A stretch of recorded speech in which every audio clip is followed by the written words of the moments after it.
na última vez que estive aqui, eu falei sobre a preocupação que a vista mal posicionada pode comprometer a visão. Nós precisamos entender que não andamos por vista, nós andamos por fé. Nós precisamos entender que, independente de tudo aquilo que está ao nosso redor, Deus está onde sempre esteve, no controle de tudo. Eu falei uma história aqui, quero repetir para fazer uma introdução dessa mensagem. Um homem entra no metrô em Nova York com seus 2 filhos.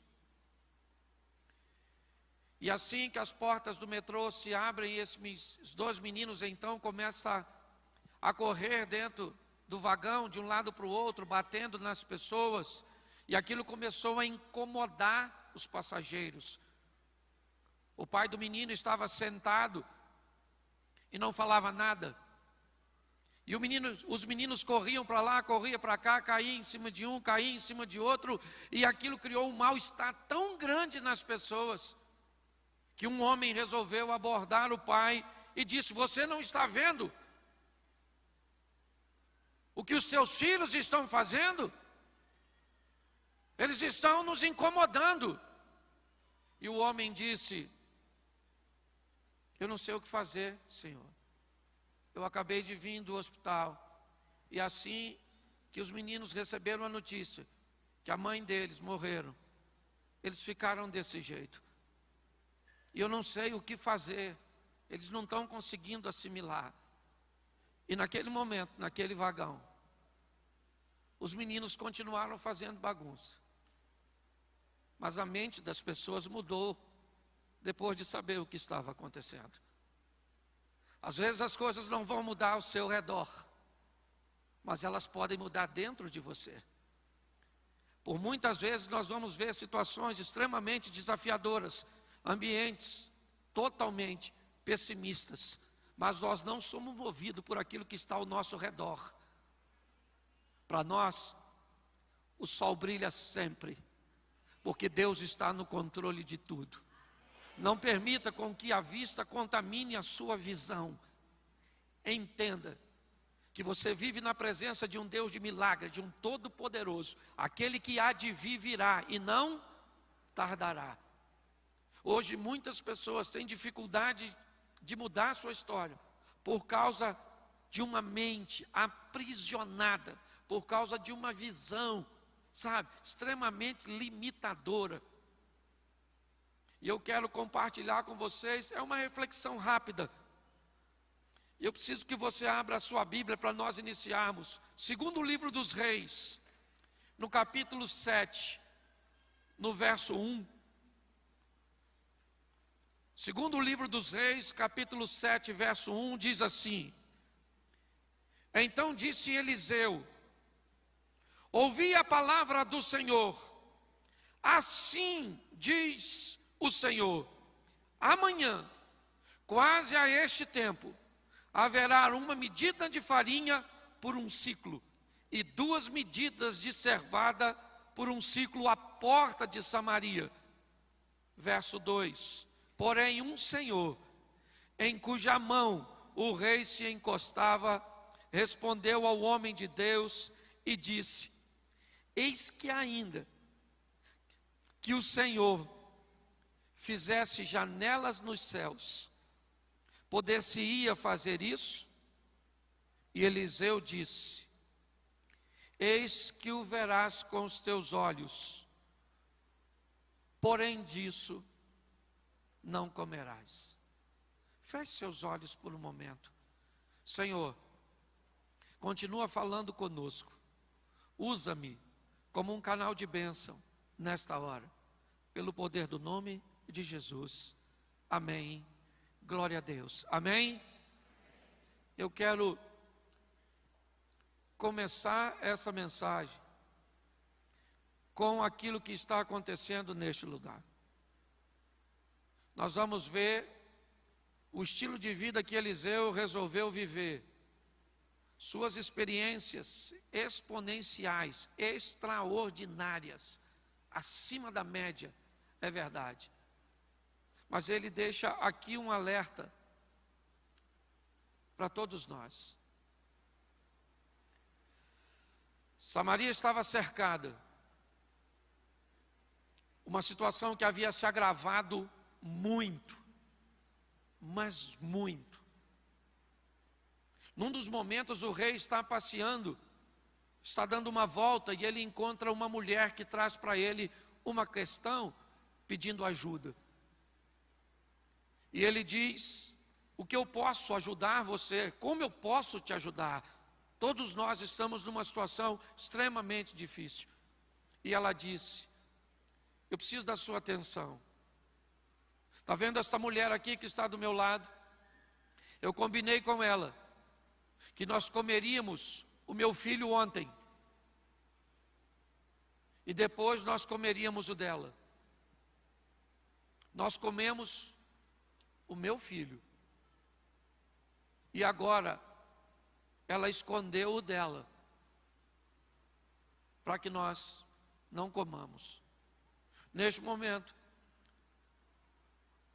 o rei fica consternado, ele não sabe o que fazer, e era esse o ambiente que essa história está envolta. Um ambiente onde os olhares não viam saída, onde as perspectivas não eram boas. Mas neste momento uma palavra profética. Alguém vai se levantar para falar a favor do futuro. Alguém vai falar uma palavra extremamente oposta à realidade de tudo aquilo que está acontecendo. O profeta se levanta para profetizar, para dizer algo para o amanhã. Ele está guiado por Deus. E a mensagem é: amanhã, a esta hora, o alimento vai estar à disposição de todos, acessível a todos. E nesse momento, alguém da diretoria do rei, alguém da cúpula, não consegue enxergar isso. E Eliseu diz: assim diz o Senhor, amanhã, a essa hora, a comida vai estar disponível e acessível para todos. E este homem diz: ainda que o Senhor fizesse abrir janelas dos céus, isso não poderia acontecer. Eliseu diz: por causa disso, você vai ver, mas não vai comer. Me parece que a Bíblia está dizendo que, se nós não crermos, não merecemos fazer parte. Se nós não tivermos coragem de agir de forma contrária, oposta a tudo aquilo que nós estamos vendo e ouvindo, nós não merecemos viver num ambiente de milagres. Nós não merecemos ver se cumprir na nossa vida. É o que ele diz para este homem aqui: eis que o verás com os teus olhos, porém disso você não vai comer. Se você não é capaz de crer, de acreditar que Deus vai fazer, vai realizar, você não faz parte, você não merece fazer parte disso. E o homem é colocado numa posição, certo? No momento em que a multidão descobre que a comida está disponível, e ele acaba morrendo pisoteado. Eliseu é alguém que vai nos dar uma grande lição, e é sobre ele que eu quero conversar com você hoje. Alguém que foi capaz de entender que o impossível podia se tornar viável se Deus estivesse no controle. Eu não sei o que você precisa, eu não sei o que você sonha para seu futuro, o que você pensa para a sua vida profissional, eu não sei qual é a sua realidade atual. Talvez no olhar humano ela seja extremamente desafiadora, um ambiente praticamente sem saída.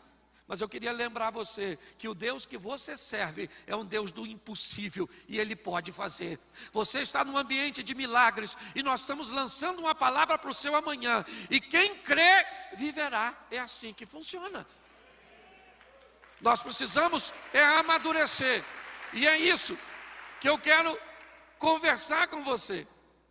No capítulo 19 de 1 Reis,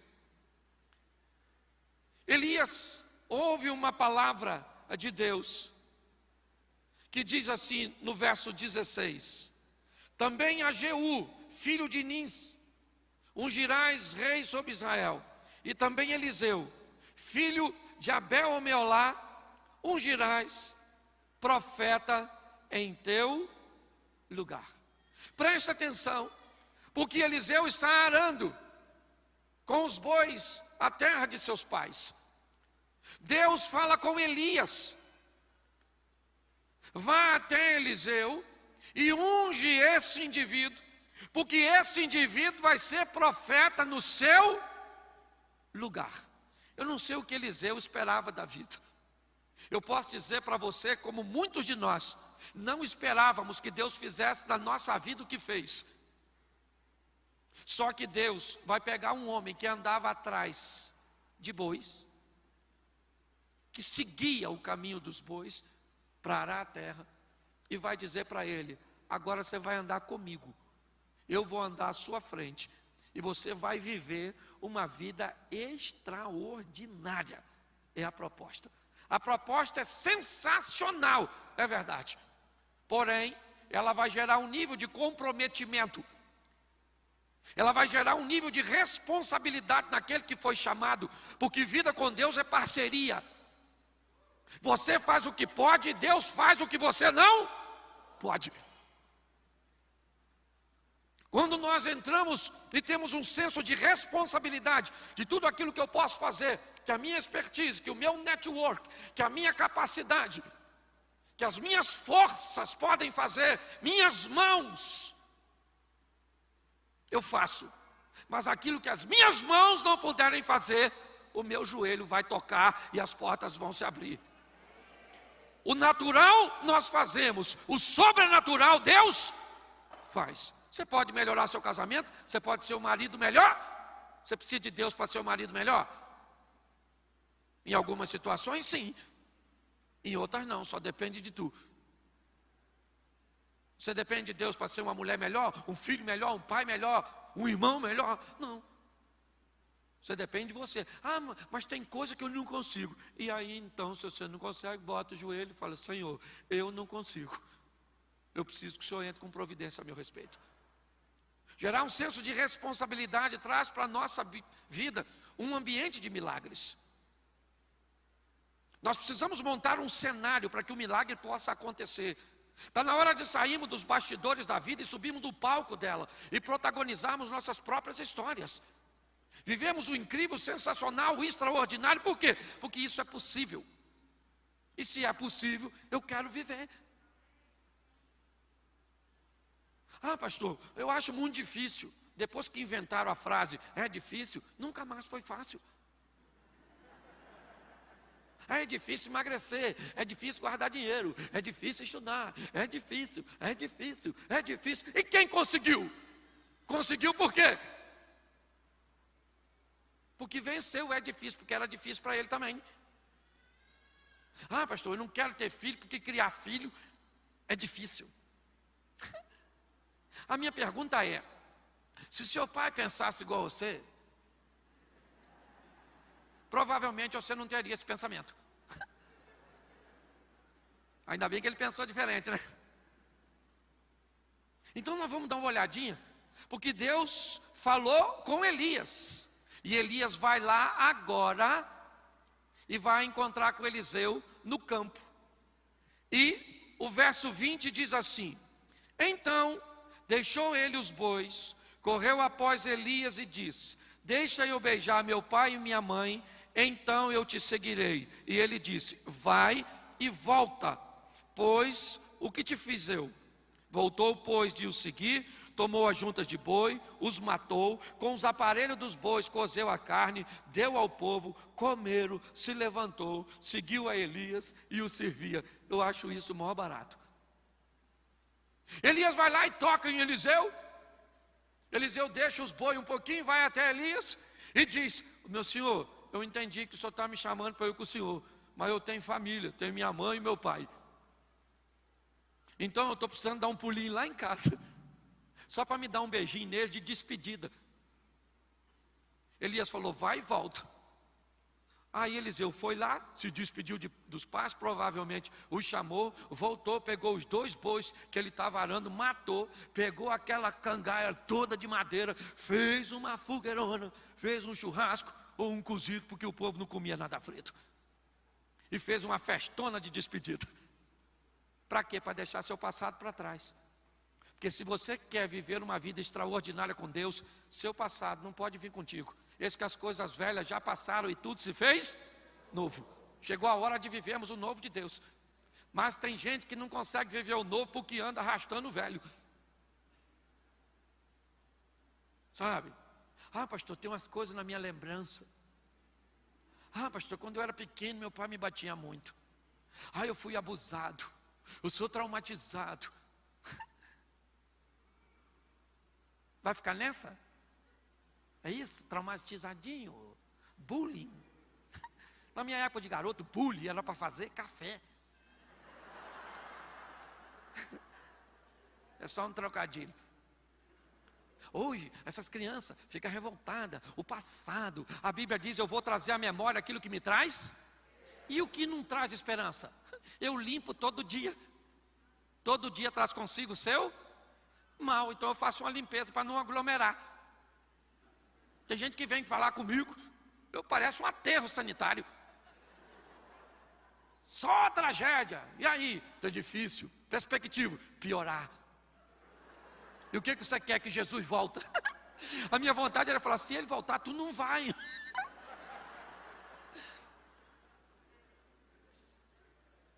Então que história é essa? Nós temos ouvido muito isso aqui. Está na hora do céu vir para a terra. Seja feita a sua vontade, assim na terra como é feita no... Então, meu irmão, numa linguagem carioca, eu sou carioca e flamenguista, dá licença. Já que falaram que eu sou membro da igreja, eu posso falar as claras. Irmão, nós viemos aqui para arrebentar a boca. O bagulho nessa terra é doido. O inimigo é poderoso, mas o aliado dá de 10 no chifrudo. Que, aliás, o único chifrudo que não tem mulher é o Satanás. Nem sei como é que ganhou o chifre. Escute só. Nesse ambiente de pandemia, Deus está te dando a oportunidade de viver o incrível, o sensacional, o extraordinário. Pare de olhar as coisas de uma forma fatalista. Mas você quer viver uma vida com Deus? Pega esse passado seu e taca fogo nesse troço. Faz uma festa de despedida. O que é o casamento? Casamento é uma festa de despedida. Acabou o alvará de soltura. Tu pegou perpétua. Você está... Porque tu é solteiro. Escute só. Esse camarada vai dar uma festa. Deixa eu falar uma coisa para você. Se o seu passado foi bom, ele é o quê? Passado. E se ele foi ruim? Passado. Entendeu? E quem vive de passado? Museu. Isso aí. Você vive de perspectiva de futuro, de um Deus que está no controle de todas as coisas. Tem chave para abrir porta. Faz o que quer. Você só tem que estar afinado com ele, porque às vezes ele não está afim de fazer. E quando ele não está, não adianta. Lembra do Samuel? Orando, Senhor, perdoa o Saul, perdoa o Saul, perdoa o Saul. Deus falou, Samuca, segura a onda. Eu já estou por aqui com esse Saulzinho. Enche o teu vaso de azeite, dá um pulinho na casa de Jessé, o belemita, porque já escolhi um novo rei. A casa do Saul caiu. Então você precisa de sensibilidade, porque às vezes você vai pedir coisa para Deus que Deus não vai te dar. Aí você vai ficar aborrecidinho. Ah, não vai me dar? Então tá bom, vou para o inferno. Isso mesmo. Um povo esquisito. Se Deus não vai me dar, não vai me dar, por quê? Por quê? Não quer. E se ele não quer, eu não quero saber se é bom ou se é ruim. Ele falou que não quer, ele é mais forte que eu. Não vou te dar. Ah, não vai me dar? Então eu vou tentar conseguir sozinho. Tem uns malucos, depois diz que eu que sou engraçado. Então, primeira coisa que eu acho fantástica, esse camarada está disposto a deixar o seu passado para trás. Mata os bois e taca fogo no arado. Qual mensagem ele está nos dando?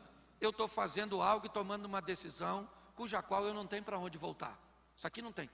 Hebreus, o justo vive e ele não ele vai adiante para a conservação Então tudo começa. Uma vida exponencial começa com uma decisão que não tem para onde voltar. Acabou. E agora eu vou andar com quem? Com Jesus, com Deus. E se Ele me der tudo, estou com Ele. E se não me der nada, também estou. E se eu estiver feliz, estou com Ele. E se eu estiver triste, estou com Ele. Não tem mais volta, acabou, querido. Já era. Entendeu? Mas tem gente que não taca fogo nos aparelhos, não mata os boi. Então ele tem para onde voltar. Já viu uns irmãozinhos que vai e volta? Chega perto do carnaval, desvia. Chapa o coco, toma os negócios, pega umas donas. E uma mulher feia. Tem uns caras que vai para o inferno por um motivo ruim. Ainda tem isso. Não.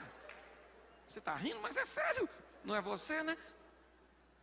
Escute só. Ele está dizendo para mim e para você. Você quer viver uma vida extraordinária? Entenda que o passado precisa ficar para trás. Você já ganhou muito dinheiro, hoje não ganha mais, isso é passado. Certo? Você já sofreu muito, isso é passado. Passado. Sabe? Ah, pastor, eu me decepcionei. Me casei com um homem que me fez sofrer. E agora, nunca mais quero saber de homem. Nossa. Por quê? Porque os homens são tudo igual. Eu falei para a dona, a senhora conhece os homens tudo já? Está rodada, hein, dona? Os homens é tudo igual? Ela falou, você é bobo, pastor, não estou falando nada disso. Eu falei, nem eu só segui o texto. Então deixa eu falar uma coisa para você. Eu não sei se o seu passado for ruim, eu sei que Deus é bom. Eu não sei se alguém te machucou, eu sei que Deus cura. É assim que funciona. Se eu contasse meu passado para você aqui, você ia embora chorando. Ia dormir hoje de luz acesa. Sim. Certo? Porque tem gente aqui que eu sei que a sua vida deve ter sido muito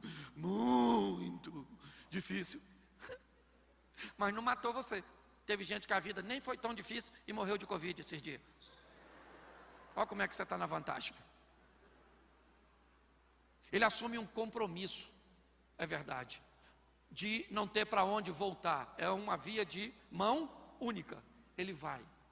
E é assim, é isso que nós assumimos com Deus. E é nesse ambiente que Eliseu vai viver o extraordinário, o fantástico, o sobrenatural. Quando nós chegamos no capítulo 2 de 2 Reis, Elias está partindo. É aquela reta final do Elias para ser levado aos céus. E o verso 1 diz que quando Elias estava para ser levado aos céus, ele estava em Gilgal, ele chama Eliseu e diz, Eliseu, fica aqui porque o Senhor me enviou a Betel. Eliseu diz, tão certo como vive o Senhor e vive a tua alma, que eu vou contigo. Olha que beleza. O ponto de partida da reta final é Gilgal. Em Gilgal o povo foi circuncidado. Em Gilgal o povo fez uma aliança. Porque se nós queremos viver o extraordinário com Deus, precisamos assumir um comprometimento. Eu vou parar de pecar, ou diminuir minha margem de erro, ou então errar só em coisa assim que é fácil de consertar. Certo? Ah, errei o caminho. Às vezes você nem precisa de Deus, só o Waze.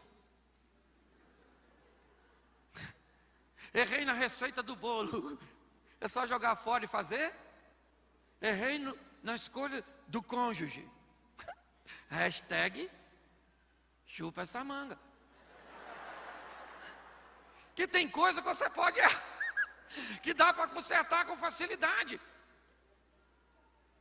Nós temos que assumir um compromisso, uma aliança com o Deus de Israel, como disse Ezequias, para que se desvie de nós o ardor da sua ira. Agora me tem vindo ao coração, é o que disse Ezequias. Se nós entendermos que o ponto de partida é uma aliança, onde o pecado perde força. A cada dia que passa, nós pecamos menos. Porque nós vamos de glória em glória, de fé em fé. Porque aquele que peca é escravo do... Por isso que... Por que a Bíblia diz que quem peca é escravo? Porque aí o pecado domina essa pessoa. Ela não quer pecar, mas peca. Ah, pastor, quando eu vi, eu já tinha feito. É mais forte do que eu, porque o pecado é seu senhor. Ah, pastor, mas é tão difícil, não é? Você acha que é um complô contra você? Que você é a última bolacha do pacote? É difícil para todo mundo. Todo mundo. Mas pastor, então como é que eu paro de pecar? É só trocar de senhor. Deixa de ser escravo do pecado. E entenda que o Filho de Deus subiu à cruz do Calvário e pagou um preço para ser seu senhor. Ele foi lá para te comprar, porque para você mudar de senhor, alguém tem que te comprar do senhor antigo. E foi isso que Deus fez, nos dando a oportunidade de sermos livres. Se o Filho vos libertar, verdadeiramente seremos livres. Enquanto o pecado me obrigava a fazer o que ele queria, o Filho me liberta e diz: você tem o direito de escolher. Nós precisamos desse comprometimento, dessa aliança com Deus. Mas Elias disse para Eliseu: fica aqui porque o Senhor me enviou a Betel. Eliseu falou: eu não, eu vou para Betel junto contigo. Elias olhou, vamos para Betel. Chegaram em Betel, ficaram ali um tempinho. Elias falou para Eliseu: fica aqui porque o Senhor me enviou a Jericó. A palavra Betel tem o contexto de casa do pão, casa de Deus. Tem algumas traduções, eu queria aplicar ela hoje como igreja. Porque tem situações em que pessoas assumem um compromisso e não agem mais nada. Acha que aquilo é o suficiente para levar uma vida com Deus. E paralisa ali. Fica detido naquele ambiente. Mas tem pessoas que são paralisadas na casa de Deus. Às vezes se aborrece com outras pessoas, ficam decepcionadas, sabe? Ah, pastor, me feriram. Eu agora sou um desigrejado. Sabe, não gosto. Na última igreja por onde eu passei, puxaram o meu tapete. Senta. Você tem problema com tapete? Senta que tu nem cai quando alguém puxar. Tu vai junto, garra. Pode até puxar, mas me leva junto. Porque pensa num lugar desafiador que nós temos que vencer, que senão paralisa a pessoa. Igreja tem fofoqueiro? Sério? Tem fofoqueiro? Invejoso? Tem também? Mal pagador? Tem? Gente, então a igreja tem quase tudo. Pois é, querido. O que você tem que aprender para sobreviver em Betel? Para esse ambiente não te paralisar. Amar todo mundo. E se relacionar com a turma que dá para ter relacionamento. Porque tem uns irmãos na igreja que não dá para relacionar. Pelo menos com a gente, é da outra patota. Tem gente que fica traumatizada quando eu falo isso. Pastor, tem que se relacionar com todo mundo. Eu não consigo. Tem uns irmãos, aliás, lá na igreja tem umas pessoas, bispo, que se o diabo me pedir referência para levar, eu não dou. Eu falo, ó, vai levar? Maluco, vai dar uma tribulação no inferno. Tem gente que vai ser desafiador para viver com você, mas vai viver bem em outro lugar, com outra pessoa.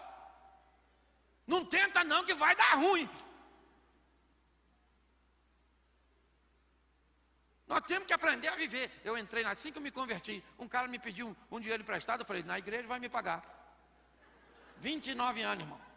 Eu acho que é negócio de título de capitalização, alguma coisa assim. Achei que eu comprei minha casa, minha vida, alguma coisa desse negócio. Um outro, eu estava 3 meses na igreja, bispo. Eu já estou com 29 anos de casado, ele era no início. O irmão de hoje na minha mulher, irmão. Falei, não é possível. O irmão prega lá de oi, não é que estava. E aí eu fui orar, porque a igreja é de Jesus, sim ou não? E ele falou, é assim mesmo, filho. Tem gente que ainda está transformando, tem gente que já transformou, tem gente que está no processo, é meio encardido, e eu esfrego, boto, pá. Então, se você quer andar em alta performance, quer viver uma vida exponencial, e ainda está com dificuldade de viver com gente, está na hora de você mudar, ou dar um upgrade aí nas suas habilidades de se relacionar. Porque Elias disse para Eliseu, fica em Betel. Eliseu falou, ó o dedinho, ó profetinha. Eu taquei fogo no meu boizinho, matei a parada toda, não tem para onde voltar, e você fica mandando eu ficar? Fico é nada, eu vou com você para Jericó. É Jericó? Vamos embora. Chegaram em Jericó. Lá Elias falou o quê? Fica aqui porque o Senhor me enviou o Jordão. Eliseu falou, eu vou também. Eu fico pensando se sou eu, se eu já não tinha falado para o Elias, ô irmão, tu não quer que eu vá? Toda hora ficar falando, fica. Porque me parece que na caminhada cristã, volta e meia, nós enfrentamos o obstáculo dizendo para mim e para você, pare. Nós não queremos que você vá adiante. Que é o passado que nos assombra, que é a ausência de um comprometimento, que é um ambiente hostil, às vezes na igreja. Ou Jericó, cidade das palmeiras, cidade do mau cheiro, como você queira denominá-la. Mas é uma conotação que me parece que demonstra o mau cheiro por dentro e as palmeiras por fora. Aqueles que serão paralisados porque resolveram viver uma vida de aparência. E quem vive de aparência não muda nunca. Porque você não precisa mudar a aparência. Me parece que quando Elias diz a Eliseu, fica em Jericó, nos traz uma aplicação que nós também podemos dizer que pessoas que vão viver de aparência serão paralisadas, não vão muito longe, ou pelo menos não viverão uma vida extraordinária, exponencial, fantástica. Mas eu só queria lembrar você que nesse ambiente, pelo menos agora chegando em Jericó, tem 50 profetas. Que me parece que já vem acompanhando Elias e Eliseu, dizendo para Eliseu que Deus ia levar Elias. E Eliseu diz, eu sei, está tranquilo. E agora Elias diz a Eliseu, fica em Jericó, permita que as aparências te paralisem, porque eu vou além do Jordão. E Eliseu diz, tão certo como vive o Senhor e vive a tua alma, que eu vou contigo. Elias ficou quietinho. Eles vão atravessar o Jordão. 50 homens ficam olhando. Elias vai atravessar o Jordão e tinha expectativa de atravessar sozinho. Mas Eliseu disse, não, eu vou com você. Eu cheguei até aqui, eu vou prosseguir. Eu vou até o final. Provavelmente, os profetas ou os alunos da escola de Elias estão pensando, e ele vai com Elias, quero ver como é que ele volta. Eu imagino Eliseu entrando, o Jordão abriu, o Elias passando e o Eliseu atrás. E eu imagino ele fazendo as contas, taquei fogo no... matei meu boi, mandou eu ficar, se eu tivesse ficado em Gilgal, não estava passando agora, pé enxuto aqui, do outro lado. Elias fala para Eliseu assim, me pede o que você quer. Ô gente, pensa, me pede o que você quer que te... Eu imagino que Elias deve ter pensado, Eliseu vai pedir qualquer coisa. Mas Eliseu disse para Elias assim, eu estou a fim de receber uma porção dobrada do Espírito que está sobre o Senhor. Se o Senhor foi fera, eu quero ser fera. Eu quero uma porção dobrada, eu quero o extraordinário. Eu não cheguei aqui de bobeira, eu não caí aqui de paraquedas, meu irmão. Eu tive um percurso para chegar até aqui, e eu vim aqui para buscar o que Deus pode me dar. E o Deus, olha só, eu gosto do Eliseu. Um dia, quando eu estiver lá, porque eu vou. Eu já falei, Isso aqui. No céu nós vamos ter 3 surpresas, lembra? Primeira, cheguei. Caraca, não é que eu entrei? Caraca. Segunda, você aqui. E terceira, cadê fulano? Não veio.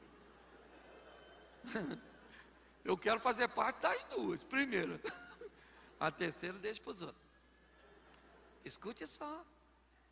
Olhe bem. Elias olha para Eliseu e diz: o que você quer? Eu acho que ele não esperava que Eliseu fosse falar aquilo. Porque Eliseu deve ter falado: rapaz, eu posso viver com Deus um incrível, sensacional, um Deus poderosíssimo. Então, Elias, eu estou a fim de um espírito dobrado, de uma unção dobrada, dobro, irmão, eu dobro esse negócio. Ou dobro ou nada. Olha o que o engraçadinho do Elias fala para Eliseu: dura coisa me pediste. Dura coisa por quê?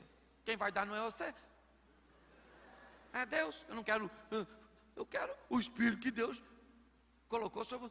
Elias falou: dura coisa me pediste, mas se você me ver quando eu for levado, isso vai te suceder. Eliseu pensou: queridinho, se eu não te deixei até agora, é agora que eu não saio perto de tu.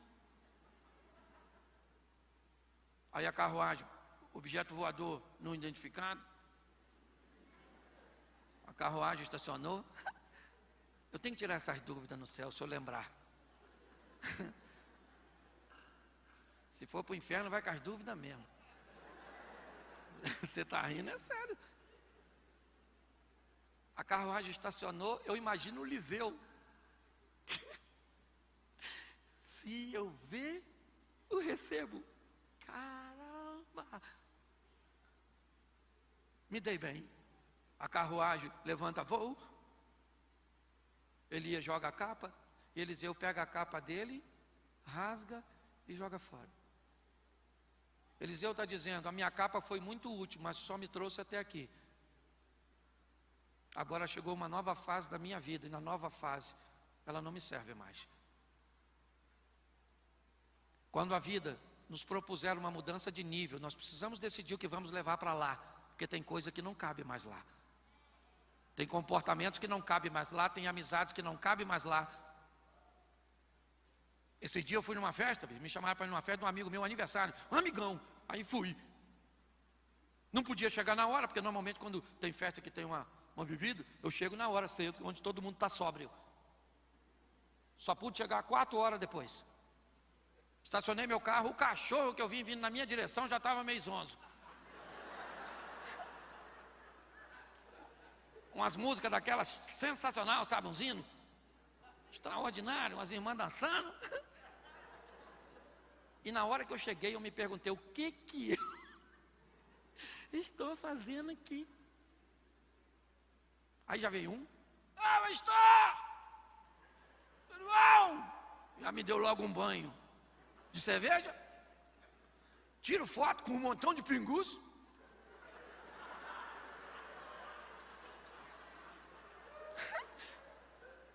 Aquilo não era ambiente para mim, mas eu fui.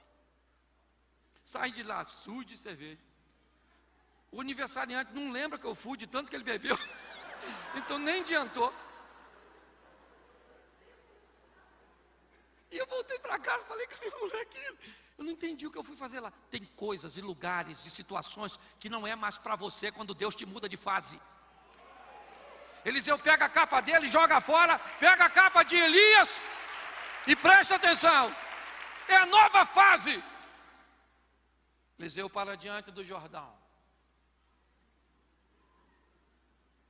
pontoso, como um bom carioca, a capa, e diz: esse cara sou eu. Eliseu vai substituir Elias? Nunca. Porque ninguém substitui ninguém. Simplesmente Deus dá a oportunidade de você viver a sua própria história. Hoje você vive a sua, amanhã o outro vive a dele. O importante é que nós vamos viver de forma magnífica, extraordinária. Eu quero que o diabo fique endemoniado com a nossa vida. diabo fica assim, esse miserável. Pensa, nós tudo passando na frente de Deus e Deus falando. E aí, Lúcifer, tem visto o JB, pastor Cláudio, Marcos César? Tem visto a turma toda? Gente boa, hein? E nós só.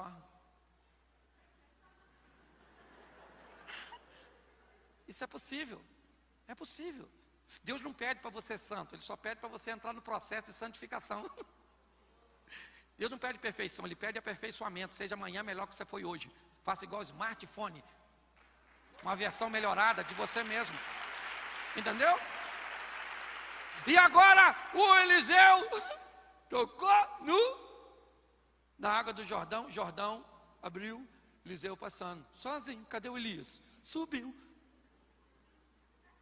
Do outro lado tinha 50 camaradas que olhou para o Eliseu e falou assim: caramba, Eliseu. E o texto ainda diz que esses caras são valentes. Por isso que quando eu vejo Jesus chamar Pedro de pôr café, quando fica em pé em cima d'água, eu pergunto aos discípulos que ficaram no barco, de pôr o quê? Tinha 52 profetas. 2 atravessaram o Jordão. 50 ficaram olhando. Isso nos dá um prognóstico de que uma minoria é capaz de tomar uma decisão que vai levar a sua vida para o próximo nível. Eu não quero saber a quantidade, eu só quero estar nesse grupo. É isso que eu quero propor a você. Ah, pastor, aqui tem um montão de gente. Será que muita gente aqui não vai viver o extraordinário? Não. Quem vai viver o extraordinário, quem não vai viver o extraordinário é quem não veio no culto. Você aqui vai sair daqui para... Escute só que eu estou terminando. Pensa num cara extraordinário, o Eliseu. Pensa. Mas um negócio que eu acho maravilhoso do Eliseu é que um dia o Eliseu morreu, porque todo mundo morre, sabia disso? Você vai morrer já. Daqui um dia você morre. Ninguém avisou você não, né? Pois é, daqui um dia você vai escutar: pastor Cláudio morreu. Deu um beijinho no ombro e fui. O Abraão foi sensacional, sim ou não? Mas morreu, a turma morreu tudo. Chegou a nossa hora. Eliseu morreu. Olha que lindo, gente. E estão fazendo um sepultamento. Quando eles estão lá perto do cemitério para sepultar o Eliseu, eles olham e vem um exército inimigo. E aí não dá para sepultar o defunto. Joga o defunto onde? Na cova do Eliseu. O defunto ressuscitou. O Eliseu era fera, até depois de morto. E claro que provavelmente o homem que acabou de ressuscitar deve ter sido o primeiro a correr. Lá vem o exército, o cara acabou de ganhar um bônus. Não vai dar mole para morrer de novo, não é verdade? Você está rindo, mas é sério.